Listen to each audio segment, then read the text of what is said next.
Nagsimula na ang electronic immunization pre-registration sa Tarlac City. Ito'y para sa mga residenteng nais makatanggap ng libreng bakuna kontra COVID.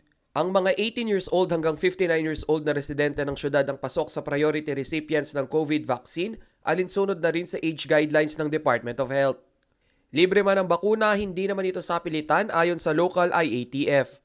Desisyon pa rin ng bawat residente kung magpapabakuna o hindi.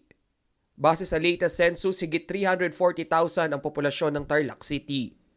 Sa mga nais mag-register, pumunta lamang sa www.tarlaccity.gov.ph/register at lagdaan ang hinihinging impormasyon.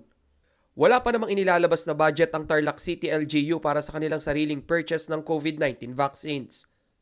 Subalit nakikipag-usap na sila sa DOH at national government para sa bakunang mailalaan sa syudad.